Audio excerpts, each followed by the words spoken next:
नमस्कार। देश की बात में आप सभी का वंदन अभिनंदन। देश के सबसे बड़े सूबे में कांग्रेस और समाजवादी पार्टी का अलायंस हो गया लोकसभा चुनाव को लेकर। इंडिया गठबंधन को अलायंस लॉक करने में यह पहली सफलता मिली उत्तर प्रदेश, जो उत्तर प्रदेश से आई। अभी तक हिंदुस्तान के किसी भी राज्य में कांग्रेस क्षेत्रीय दलों के साथ सीटों के बंटवारे को अंतिम रूप नहीं दे पाई, किसी भी राज्य में। उत्तर प्रदेश में हिचकोले तो बहुत आए, झंझावात तो बहुत आए, लगा गठबंधन की नाव अब डूबी तब डूबी, लेकिन अंत भला तो सब भला और बुधवार की शाम गठबंधन घोषित हो गया। हालांकि एक बात ध्यान रखिएगा, उत्तर प्रदेश में अभी तक लोकसभा या विधानसभा को लेकर विपक्ष में जितने भी गठबंधन हुए उन सबका ऐलान उन दलों के सर्वोच्च नेता ही करते रहे। चाहे कांग्रेस और बीएसपी का अलायंस हुआ हो कांशीराम के समय में, चाहे मुलायम सिंह और कांशीराम का अलायंस हुआ हो, चाहे अखिलेश यादव और मायावती का अलायंस हुआ हो 2019 में, चाहे 2017 में कांग्रेस और एसपी का अलायंस हुआ हो, तब भी अखिलेश यादव और राहुल गांधी इन्होंने अनाउंसमेंट किया था गठबंधन का। लेकिन इस बार कांग्रेस के बड़े भी बचे हैं, सपा के बड़े भी बचे हैं, और दोनों ने अपनी अपनी तरफ से सामान्य नेताओं को यह जिम्मेदारी दे दी कि जाइए और गठबंधन की घोषणा कर दीजिए। बड़े नेता क्यों बच रहे थे? इसके पीछे कोई वजह थी क्या? क्या वो ये सार्वजनिक तौर पर ये कमिटमेंट नहीं करना चाहते गठबंधन का? इसलिए सपा ने नरेश उत्तम पटेल और राजेंद्र चौधरी को उतार दिया और कांग्रेस ने अजय राय और अविनाश पांडे से कहा कि आप जाइए और घोषणा करके आ जाइए। प्रियंका गांधी, सोनिया गांधी, राहुल गांधी और मल्लिकार्जुन खड़गे ये क्यों नहीं? उधर से अखिलेश यादव क्यों नहीं? अखिलेश यादव, शिवपाल सिंह यादव, रामगोपाल यादव और डिम्पल यादव, ये चार क्यों नहीं अलायंस की घोषणा के लिए? ये सवाल है। लेकिन आज मैं दूसरी चर्चा के लिए आया। कांग्रेस अभी किसी भी राज्य में गठबंधन को लॉक नहीं कर पाई, जद्दोजहद जारी है।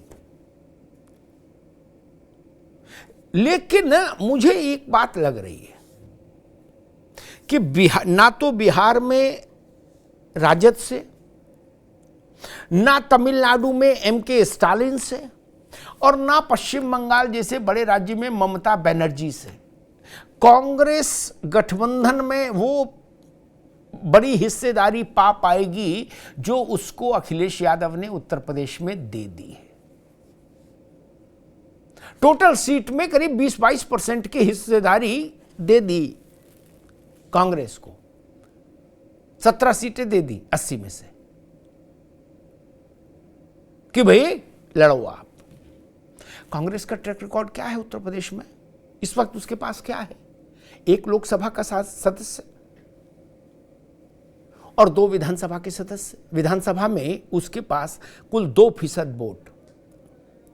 अभी जो ताजा चुनाव हुआ है पिछला, वो तो विधानसभा का है, तो कांग्रेस वहां खड़ी है 2% वोट पर, वोट शेयर पर। उस पार्टी को भी अखिलेश यादव ने 17 सीटें दे दी।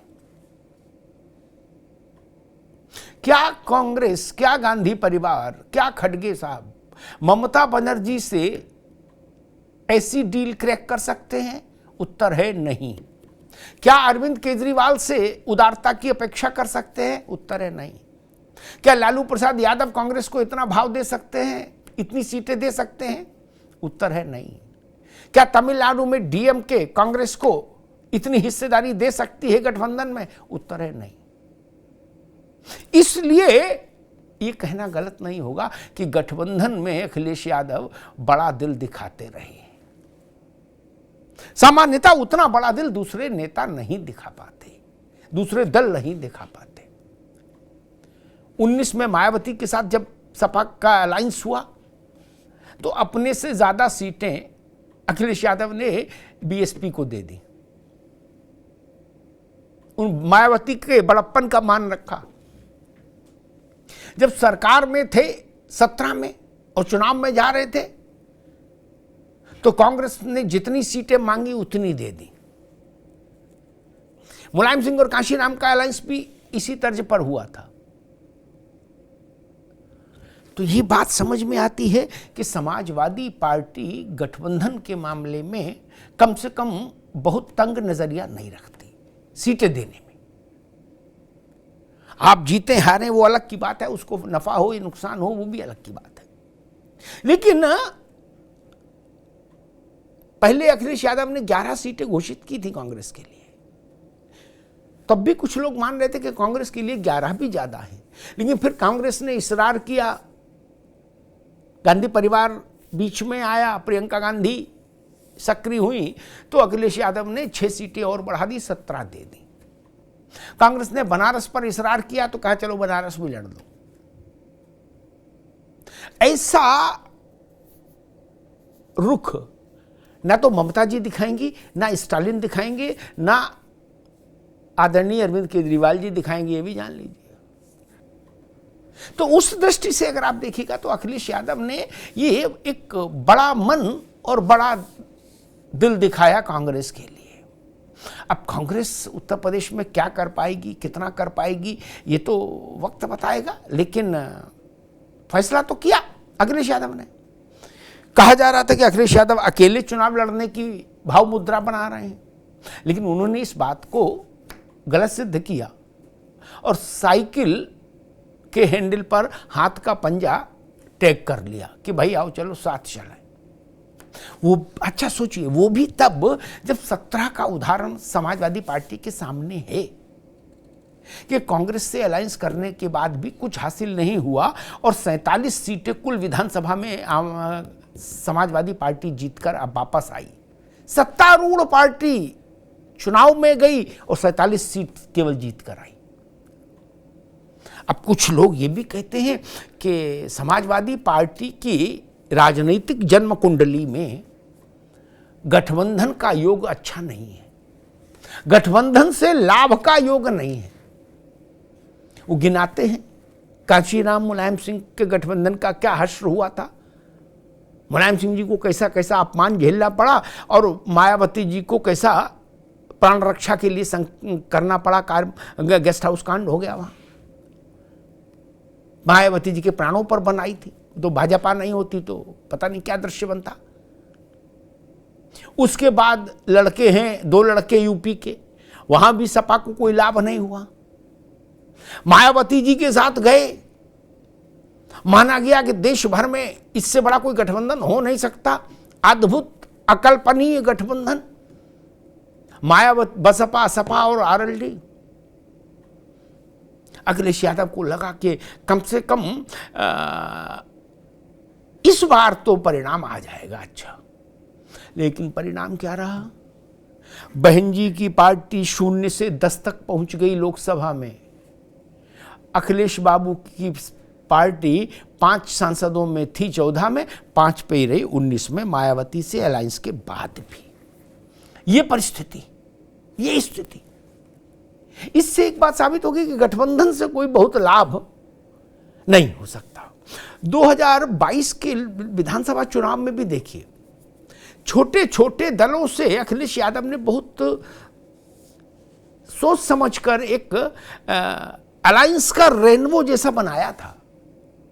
ओम प्रकाश राजभर से लेके उसमें तमाम छोटे छोटे दल थे, महान दल और अपना दल कमेरावादी और जयंत चौधरी की पार्टी एंड ऑल। क्या हुआ? भाजपा से आधी सीटें पाए और सरकार से कई हाथ दूर रह गए। वोट प्रतिशत बढ़ा, 111 एमएलए भी हो गए, लेकिन सरकार से बहुत दूर रहे और भाजपा से भी बहुत पीछे रहे। लेकिन सपा फिर एक बार प्रयोग करने जा रही है। अब देखना यह है कि यह प्रयोग अभी तक की जो उसकी राजनीतिक जन्म कुंडली है उसका जो फलित रहा है उसको मिथ्या साबित करता है कि नहीं। और मुझे लगता है कांग्रेस जरूर उस स्थिति में है कि उसके पास खोने को कुछ नहीं है। कांग्रेस को लेकर कोई सेंसेशन उत्तर प्रदेश में भी नहीं, और मेरे ख्याल से कांग्रेस के मन में भी उत्तर प्रदेश को लेकर कोई सेंसेशन नहीं होगा। एकमात्र उत्सुकता कहिए, उत्कंठा कहिए कांग्रेस के संदर्भ में है वो ये कि क्या रायबरेली से प्रियंका लड़ेंगी चुनाव, एक, और दूसरा क्या अमेठी लौटेंगे राहुल गांधी, दो। इसके अलावा राजनीतिक पटल पर उत्तर प्रदेश के कहीं कोई सेंसेशन कांग्रेस को लेकर नहीं। आप चर्चा करिए कि भाई फला सीट से कांग्रेस फला को लड़ा रही, एक ठंडा सा रिस्पांस आएगा, ये भी ठीक है। बोले फला को नहीं लड़ा रही, फला को लड़ा रही, बोले वो भी ठीक है। ठंडा ठंडा कूल कूल, कहीं कोई सेंसेशन नहीं। केवल दो सवाल हैं जिनमें प्रदेश की, देश की थोड़ी बहुत रुचि है, वो ये कि क्या भाई और बहन अमेठी और रायबरेली से उतरेंगे या नहीं। चूंकि सोनिया जी रायबरेली छोड़कर चली गई, लोकसभा छोड़कर चली गई राज्यसभा के आंगन में राजस्थान से, इसलिए ये सवाल खड़ा हो रहा है। और अगर प्रियंका गांधी नहीं लड़ती हैं तो आधा सेंसेशन वहां का खत्म हो जाएगा, और राहुल गांधी ने भी अगर वायनाड में ही रहे, अमेठी नहीं लौटे, तो कांग्रेस के चैप्टर पर, कांग्रेस के खाते में को लेकर कहीं कोई चर्चा परिचर्चा और सेंसेशन चुनाव में, राजनीतिक उत्सुकता जिसको बोलते हैं, वो आप नहीं देखेंगे। धन्यवाद।